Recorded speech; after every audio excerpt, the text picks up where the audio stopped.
बंधु मैंने आजिर एही भिडियोटी कन्या राशि व्यक्ति विशेष मानक पई बहुत गुरुत्वपूर्ण अटे। आजिर एही भिडियो रे आमे माने जानिबा कन्या राशि पई 2024 एही अक्टोबर मासटी किपरि रहिबो। कन्या राशि मासिक राशिफल उपरे आलोचना करिबा। कन्या राशि व्यक्ति विशेष मानक पई अक्टोबर मासटी किपरि रहिबो। कन्या राशि व्यक्ति विशेष मानकर स्वास्थ्य, शिक्षा, प्रेम, वैवाहिक जीवन, भाग्य, क्यारियर एवं व्यापार वाणिज्यर स्थिति किपरि रहिबो से विषय विस्तार रूप से आलोचना करिबा। नवग्रहंकर स्थिति मध्य देखिबा। नवग्रह केउ प्रकार फल प्रदान करिबारे सक्षम हेबे। एहा सहित अशुभत्व प्रदान करुथिबा ग्रह मानक पई किछि विशेष प्रतिकार मध्य जानिबा।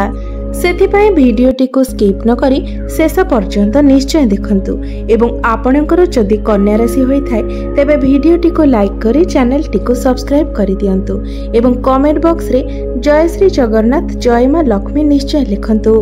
तो बंधु माने आसंतु आरंभ करिबा आजिर एही कार्यक्रम को जहाकि जन्म राशि एवं चंद्र राशि उपरे आधारित अटे। तेबे आसंतु प्रथमे जानि नेबा अक्टोबर मास आरंभ रे कन्या राशि रे नवग्रहंकर स्थिति किपरि रहिबो। आमर राशि चक्रर 12टी राशि मध्यरु षष्ठ राशि हेउछि कन्या राशि एवं कन्या राशि रो अधिपति हेउछंती बुध देव एवं बुध आपणकर प्रथम भावरे अछंती एवं बुधक सहित सूर्य एवं केतु मध्य आपणकर प्रथम भावरे अछंती। आपणकर द्वितीय भावरे विराजमान अछंती शुक्र, आपणकर षष्ठ भावरे विराजमान अछंती शनि, सप्तम भावरे विराजमान अछंती राहु, नवम भावरे विराजमान अछंती देवगुरु बृहस्पति एवं आपणकर दशम भावरे विराजमान अछंती मंगल। तेबे सर्वप्रथमे आसंतु जानि नेबा आपणकर स्वास्थ्य किपरि रहिबो एही अक्टोबर 2024 रे। तो कुंडलीर प्रथम भावटी होइथाय आपणकर स्वास्थ्यर भाव, आपणकर इम्यूनिटी सिस्टम रो भाव एवं आपणकर प्रथम भावर अधिपति बुध प्रथम भावरे ही विराजमान अछंती, उच्चस्थ अछंती एवं बहुत बलवान स्थिति रे मध्य अछंती। बंधु माने जेतेबेले राशिर स्वामी प्रथम भावरे बा लग्न भावरे विराजमान थांती तो आपणकर इम्यूनिटी सिस्टम को स्ट्रांग बनाई थांती। आपणकर रोग प्रतिरोधक शक्ति वृद्धि होई थाए जहा फल आपणकर स्वास्थ्य भल रही थाए एवं स्वास्थ्य समस्या दूर होई थाए। मात्र जेतेबेले राशिर स्वामी षष्ठ, अष्टम एवं द्वादश भावरे विराजमान थांती तो आपणकर स्वास्थ्य रे समस्या देखा देई थाए। तो एही मासरे आपणक राशिर स्वामी आपणकर प्रथम भावरे विराजमान अछंती जहा फल एही मासरे आपणकर स्वास्थ्य बहुत भल रहिबो। स्वास्थ्य रे कोनोसी भी समस्या देखा देबो नाही। एमिति कि पूर्वरु जदि आपणकर किछि स्वास्थ्य समस्या थिला तेबे ताहा मध्य दूर होई जिवो। तो एही मासरे आपणकर स्वास्थ्य बहुत भल रहिबो। स्वास्थ्य को नेकी चिंता करिवार कोनोसी आवश्यकता नाही। एबे आसंतु जानिबा आपणकर शिक्षा क्षेत्र किपरि रहिबो एही अक्टोबर 2024 रे। तो बंधु माने कुंडलीर पंचम भावटी होइथाय आपणकर शिक्षार भाव एवं पंचम भावर अधिपति हेउछंती शनिदेव जे कि आपणकर षष्ठ भावरे विराजमान अछंती, भल स्थिति रे मध्य अछंती। तो एही मासरे आपणकर पाठ पढ़ा बहुत भल रहिबो कारण आपणकर राशिर अधिपति लग्न भावरे विराजमान अछंती एवं शनि आपणकर षष्ठ भावरे निजर स्वगृह रे विराजमान अछंती। एही मासरे जदि आपणकर किछि एग्जाम अछि तो सेथिरे आपण निश्चित भावरे सक्सेस हेबे। आपणको शुभ फल प्राप्ति हेबो। आपण उच्च शिक्षा करिबा पई बाहर को जाई पारंती, कोनोसी नूतन स्थान रे एडमिशन मध्य नेई पारंती। आपणकर मन पाठ पढ़ारे लागिबो। बुध आपणकर प्रथम भावरे थिबारु आपणको भितरे ज्ञान एवं बुद्धि बढ़िबो। बुद्धि एवं ज्ञान बलरे आपण प्रत्येक कार्य सफलता लाभ करिवे। पाठ पढ़ा को नहीं जदि आपण कोनोसी बड़ डिसिजन नेबा पई चाहुछंती तो निश्चय नियंतु, आपणको शुभ फल प्राप्ति हेबो। तो एही मासरे आपणकर शिक्षा क्षेत्र मध्य बहुत भल रहिछि।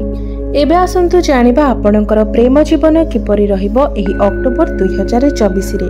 तो बंधु माने कुंडलीर पंचम भावटी आपणकर शिक्षार भाव हेबा सहित पंचम भावटी मध्य होइथाय आपणकर प्रेमर भाव, आपणक संतानर भाव एवं आपणकर पंचम भावर अधिपति हेउछंती शनि, जे कि आपणकर षष्ठ भावरे निजर स्वगृह रे विराजमान अछंती। तो बंधु माने एही मासरे आपणकर प्रेम जीवन 50% भल रहुछि, कारण बृहस्पति एवं मंगल आपणकर पंचम भाव को देखुछंती एवं पंचम भावर अधिपति शनि आपणकर षष्ठ भावरे विराजमान अछंती। बेले बेले तो आपणक मध्यरे बहुत भल संपर्क रहिबो, खुशी रहिबो, आपणक मध्यरे अंडरस्टैंडिंग रहिबो, मात्र बेले बेले सब किछि एपट सेपट होई जिवो, आपणक मध्यरे आर्गुमेंट हेबो, आपण आपणकर पार्टनर को मध्यरे टिके क्रोध देखि पारंती, जिद्दीपण देखि पारंती, जहा फलरे आपणकर प्रेम जीवन रे किछि समस्या देखा देई पारे। आपणकर पार्टनर आपणकर कथा न सुनी पारंती, से तांकर निजर मनमानी चलाई पारंती। आपणकर लग्न भावरे सूर्य मध्य अछंती, तो आपणक मध्यरे टिके अहंकार देखा देई पारे, क्रोध देखा देई पारे। तो एथि प्रति आपण टिके ध्यान देबे। आपण क्रोध रे आसी आपणकर पार्टनर को किछि कहि देई पारंती, जहा फलरे आपणकर प्रेम जीवन रे समस्या देखा देबो, आपणक मध्यरे कଳି झगड़ा मध्य हेबो। मात्र देवगुरु बृहस्पति आपणकर पंचम भाव को देखुथिबारु आपणकर प्रेम जीवन रे जहा भी किछि समस्या आसिले मध्य आपणको सेथिरु मुक्ति मिलि जिवो, भ्रमण सुख मध्य आपणको प्राप्ति हेबो। आपण कोनोसी दूर स्थान को यात्रा करि पारंती एवं पूर्वरु जेउमानकर कथाबार्ता बंद हो जाइथिला सेमानंको मध्यरे संपर्क मध्य ठीक होई जिवो। तो 15 अक्टोबर परे आपणकर प्रेम जीवन पई समय भल रहिबो। तो सबु दृष्टि देखा गले एही मासरे आपणकर प्रेम जीवन 50% भल रहुछि।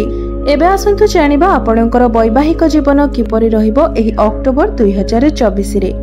तो आपणक कुंडलीर सप्तम भावटी होइथाय आपणक वैवाहिक जीवनर भाव, आपणक जीवन साथीर भाव एवं आपणक सप्तम भावर अधिपति हेउछंती देवगुरु बृहस्पति, जे कि आपणकर नवम भावरे विराजमान अछंती एवं आपणकर सप्तम भावरे राहु विराजमान अछंती। एठारे गुरुंकर स्थिति तो बहुत भल रहुछि, मात्र आपणकर सप्तम भावरे राहु थिबा हेतु आपणकर वैवाहिक जीवन रे समस्या देखा देई पारे। तो वर्तमान आपणकर वैवाहिक जीवन रे समस्या लागि रहुथिबो एवं राहु जे पर्यंत आपणकर सप्तम भावरे अछंती से पर्यंत आपणकर वैवाहिक जीवन रे किछि ना किछि समस्या देखा देबो।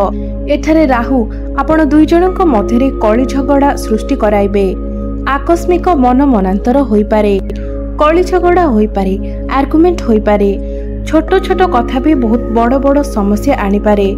कारण राहु हेउछंती भ्रमित ग्रह, से आपणकर मन को भ्रमित कराइबे, आपणकर माइंड को डाइवर्ट कराइबे, आपणको कन्फ्यूज कराइबे, आपणकर मन कन्फ्यूज रहिबो, भ्रमित रहिबो। आपण आपणकर पार्टनर को ऊपर डाउट करि पारंती, जहा फलरे आपणकर वैवाहिक जीवन रे समस्या देखा देई पारे। एठारे राहु डिवोर्स भली परिस्थिति मध्य सृष्टि कराई पारंती। तो सेथिपई आपण निजर वैवाहिक जीवन उपरे विशेष ध्यान दियंतु एवं एथिपई आपण उपाय अवश्य करंतु, जहा कि आमे वीडियो शेष रे जानिबा। मात्र गुरु आपणकर नवम भावरे विराजमान थिबा हेतु आपणकर लाइफ पार्टनर कर क्यारियर रे ग्रोथ आसीबो, फाइनेंशियल ग्रोथ मध्य हेबो। एबे आसंतु जानिबा सबुठारु गुरुत्वपूर्ण विषय वस्तु आपणकर भाग्य, क्यारियर एवं व्यापार वाणिज्य किपरि रहिबो एही अक्टोबर 2024 रे। तो बंधु माने कुंडलीर नवम भावटी होइथाय आपणकर भाग्यर भाव एवं आपणकर भाग्य स्थानर अधिपति हेउछंती शुक्र, आपणकर द्वितीय भावरे विराजमान अछंती। एठारे शुक्रंकर स्थिति बहुत भल रहुछि। शुक्र एठारे राजयोगर निर्माण करूछंती। द्वितीय भावटी धनर भाव होइथाय। तो एही मासरे आपण भाग्य बलरे निश्चित रूपरे अधिक धन अर्जन करि पारिबे। गुरु आपणकर नवम भावरे अछंती, तो भाग्य मध्य आपणकर साथ देव। भाग्य बलरे आपण प्रत्येक कार्य रे उन्नति करिवे। कम परिश्रम रे आपणको अधिक शुभ फल प्राप्ति हेबो। पारिवारिक सुख आपणको प्राप्ति हेबो। घर परिवार रे हस खुशीर माहौल लागि रहिबो। आपण कोनोसी धार्मिक स्थान को यात्रा करि पारंती। धर्म आड़ को आपणकर मन अग्रसर होई पारे। आपण कोनोसी बड़ इन्वेस्टमेंट करि पारंती किंबा कोनोसी बड़ कार्यर आरंभ करि पारंती। शेयर मार्केट ट्रेडिंग एवं स्टॉक मार्केट रे आपण को आकस्मिक लाभ प्राप्ति होई पारे। विशेष करी एही मासरे धन जोगर निर्माण हेबाको जाउछि। प्रचुर मात्रा रे धन आपण को प्राप्ति हेबो। चारि दिगरु आपण को लाभ प्राप्ति हेबो। एबे आसंतु जानिबा आपणकर क्यारियर किपरि रहिबो एही अक्टोबर 2024 रे। तो बंधु माने कुंडलीर दशम भावटी होइथाय आपणकर क्यारियर भाव, कार्य क्षेत्रर भाव एवं आपणकर दशम भावर अधिपति हेउछन्ति बुध एवं बुध आपणकर प्रथम भावरे विराजमान अछन्ति एवं उच्चस्थ मध्य अछन्ति। बुध हेउछन्ति आपणकर लग्नर अधिपति ग्रह। तो एही मासरे आपणकर क्यारियर बहुत भल रहुछि। आपण आपणकर क्यारियर रे बहुत अधिक उन्नति करिवे। प्रमोशन हेबार मध्य जोग बनुछि। आपणकर ट्रांसफर मध्य होई पारे। कर्म क्षेत्र रे किछि परिवर्तन मध्य होई पारे। मात्र मंगल आपणकर दशम भावरे अछन्ति। आपणकर कर्म स्थान रे टिके आर्गुमेंट होई पारे। आपणक मध्य रे टिके क्रोध देखा देई पारे। तो आपण निजर कर्म स्थान रे काहा सहित आर्गुमेंट न करिबा पई चेष्टा करंतु। कଳି झगड़ारू जेते दूर संभव आपण दूरे रुहंतु। आपणक मध्य रे साहस पराक्रम बढ़िबो। साहस एवं पराक्रम बल रे आपण प्रत्येक कार्य को सुरुखुरु रे करिवे। कर्म क्षेत्र रे आपण को सम्मानित करा जाई पारे। ऊपर ऑफिसरंकर सपोर्ट आपण को प्राप्ति हेबो एवं जेउ मानक पाखरे कोनोसी चाकरी बाकरी नाही तो सेमानंकु एही मासरे निश्चित भाबरे चाकरी मध्य प्राप्ति हेबो। आपण निश्चित भाबरे चेष्टा जारी रखंतु। तो एही मासरे आपणकर क्यारियर बहुत भल रहुछि। क्यारियर को नेकी चिंता करिवार कोनोसी आवश्यकता नाही। एबे आसंतु जानिबा आपणकर बिजनेस, आपणकर व्यापार वाणिज्यर स्थिति किपरि रहिबो एही अक्टोबर 2024 रे। तो कुंडलीर सप्तम भावटी होइथाय आपणकर व्यापार वाणिज्यर भाव एवं सप्तम भावर अधिपति देवगुरु बृहस्पति आपणकर नवम भावरे विराजमान अछंती एवं आपणकर सप्तम भावरे राहु विराजमान अछंती। बुधंकर दृष्टि मध्य आपणकर सप्तम भाव उपरे रहुछि। तो एही मासरे आपणकर व्यापार वाणिज्य बहुत भल रहिबो। व्यापार वाणिज्य रे आपणकर आकस्मिक ग्रोथ हेबो। आपणकर डेली इनकम रे ग्रोथ आसीबो। फाइनेंशियल ग्रोथ हेबो। आपणकर बैंक बैलेंस मध्य बढ़िबो। भाग्य बल रे आपण आपणकर व्यापार वाणिज्य रे बहुत अधिक उन्नति करिवे। आपणकर कस्टमर मध्य बढ़िवे। आपणकु धन मध्य प्राप्ति हेबो।